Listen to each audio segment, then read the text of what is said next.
Godmorgen. Så er jeg kommet til et sted nede syd for Aarhus, som jeg har glædet mig til at fiske i rigtig lang tid. Jeg har ikke været her det sidste år. Der plejer at være gode fisk hernede om vinteren. Efteråret, nu er det jo tidlig november, så nu er det jo vinter. Jeg glæder mig simpelthen så meget til at se, om jeg kan få en stor eller havre, eller måske 2 hernede. Jeg har taget 2 stykker med i dag. Den ene stang har jeg mit blink på, og jeg startede med sådan et virkelig gammelt delfinblink. Som er, jeg tror, et svensk eller norsk blink nu. Det går vildt livligt i vandet. Og så med en ophængerflue, en lille korbassen. Og så for en sjov skyld har jeg faktisk taget en stang til med. Og på den stang har jeg hængt et escape cam fra Westin. Et undervandskamera. Det er rimelig bøvligt at fiske med. Det vejer over 40 gram faktisk. Til trods for deres markedsføring, som siger, det vejer vist lige under. Så har jeg sat et lille blink på her for enden.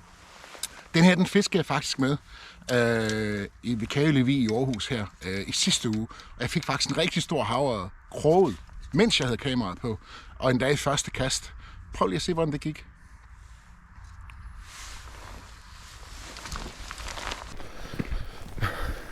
Det er ud for et sommerhusområde, jeg skal fiske i dag. Og det er kun for beboere. Så jeg har måttet parkere rimelig langt væk. Og er nu ude på en længere gåtur i mine vaders og mine 3 lag indenunder. Fordi det er ved at være koldt, og hvis jeg skal stå i vandet, så må man jo have lagene på. Men jeg tror, inden jeg kommer ned til vandet, så skal jeg nok svede. Men det er jo dejlig natur. Prøv at se. Det er helt fantastisk. Helt fantastisk. Og sådan en dag fri giver bare så ufattelig meget ro i kroppen, synes jeg. Hold da op. Ja, det er vist det her, man bruger ordet spejlblank til at beskrive. Ej.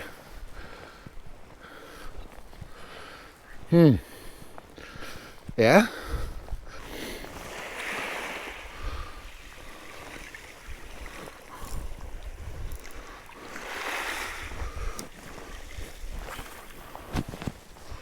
Må jeg lige give det et par kast, inden jeg begynder at bevæge mig ud i vandet her.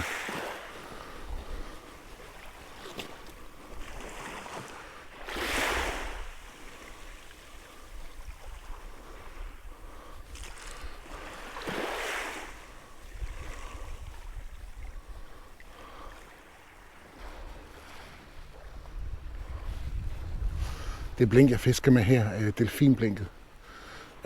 Det er virkelig fantastisk til åer, vandløb og floder også. Fordi det har sådan en livlig gang, og man kan faktisk fiske det meget langsomt. Det er ikke, fordi jeg tror, man behøver at fiske rigtig langsomt lige nu, men vi er da ved at nærme sæsonen.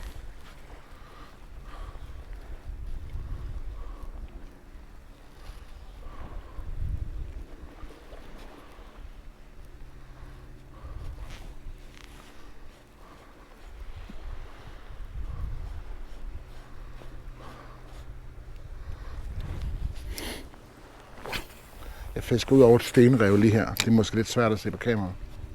Men heropfra ser det faktisk rigtig lækkert ud.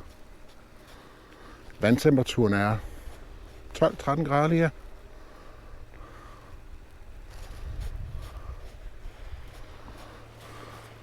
Hvilket jo er noget der nærmer sig perfekt fiskevejr. Fisketemperatur til havørren. Man kan holde en god kropstemperatur.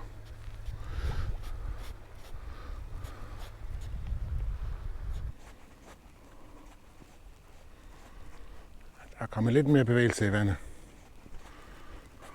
Måske er det nok.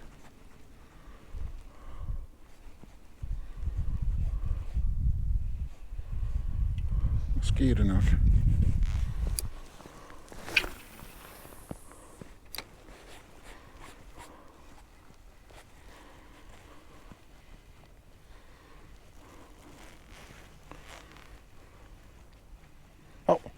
Der er faktisk... der er der fisk lige ude foran mig,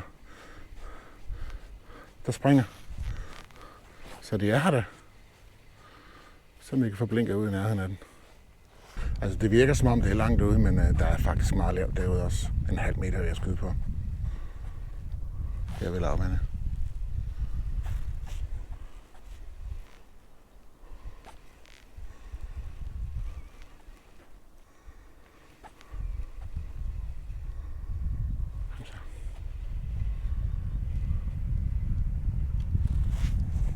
Men jeg har lige haft en følger, som huggede 2-3 gange på vej ind. Men jeg fisker med enkeltkrog lige her, og det er måske dumt.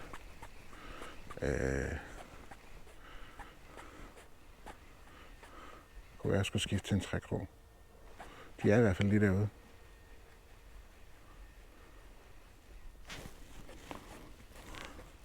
Kom så. Kom så.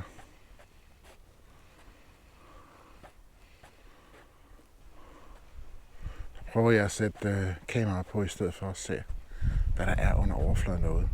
Problemet med at bruge lige præcis det der kamera, det er bare, at det plasker simpelthen så meget, når det rammer vandoverfladen, at jeg ved, det skræmmer fiskene. Nu prøver jeg at tage et par kast med det her lille blink her, som har escape-camet hængende. Problemet er lige præcis det, der skete der.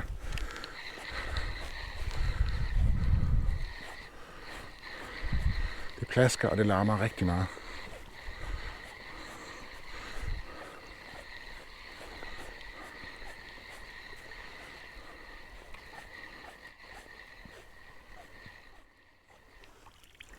Ja, det kan man ikke rigtig fiske med det her.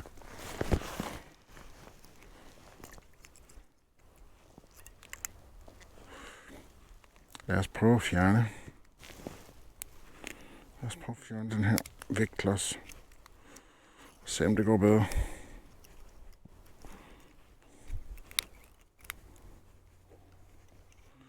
Det er jo en sjov lille ting at prøve at fiske med, men det er jo ikke fordi... Det er lidt svært. Ja, det er altså. Så prøver vi igen. Se om det kan være lidt stabilt uden den her.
Det er ikke lige det, man ser i markedsføring, det her. Hvor bøvligt det egentlig er at kaste med sådan et setup.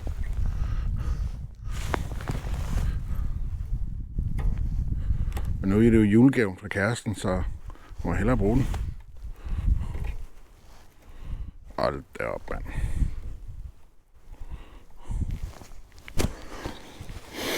Så nu har jeg skiftet avn. Jeg har lige været ud og prøve at fiske det her stykke. Det er kun et par 100 meter foran mig her. Og jeg har faktisk haft flere hug. Jeg har set liv i vandet. Jeg har prøvet at fiske med kameraet, men jeg har ikke kigget på filmen endnu. Det er lidt bøvlet, så det skal jeg lige have en pause til. Nu har jeg skiftet til en Vestin. Det er 360, som jo kaster helt fantastisk i kover. Og så har jeg jo så koverbassen på som ophængerflue heroppe. Lidt højere op. Så lad os se om koversættet, det kan noget nu.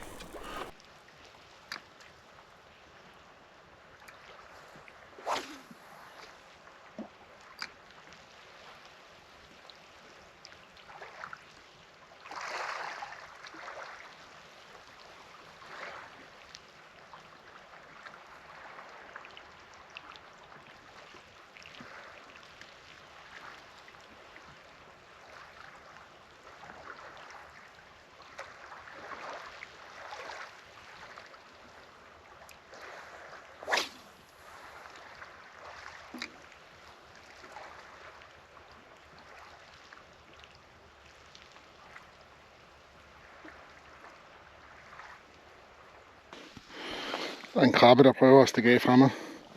Med kløerne fremme, kan man se.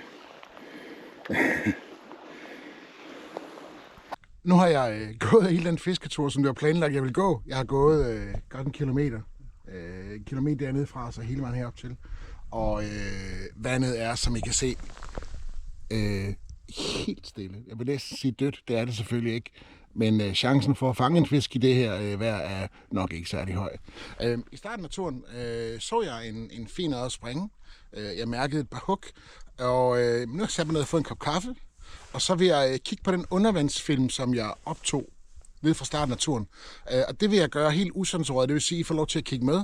Fordi jeg har set undervandsfilm med de her fiskekameraer andre steder på nettet.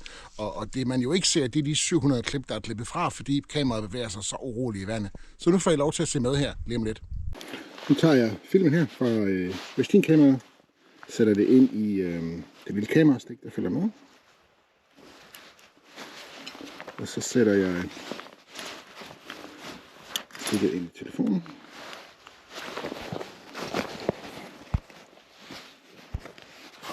Og så får I lov til at kigge med her. Arkiver.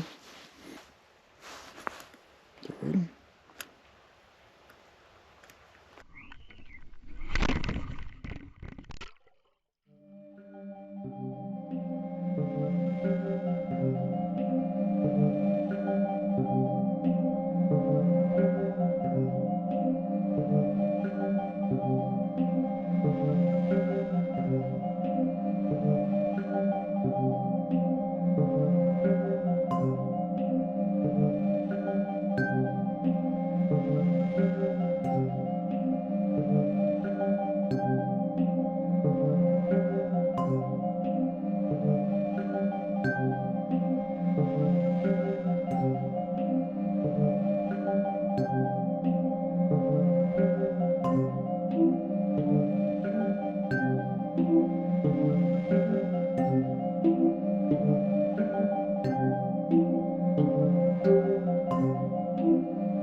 Nu nærmer klokken sig 1:30, og jeg har et møde klokken 1, så jeg kan ikke desværre fiske længere.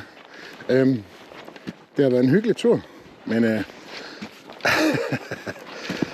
har ikke rigtig været noget at komme efter i dag, udover lige starten af den.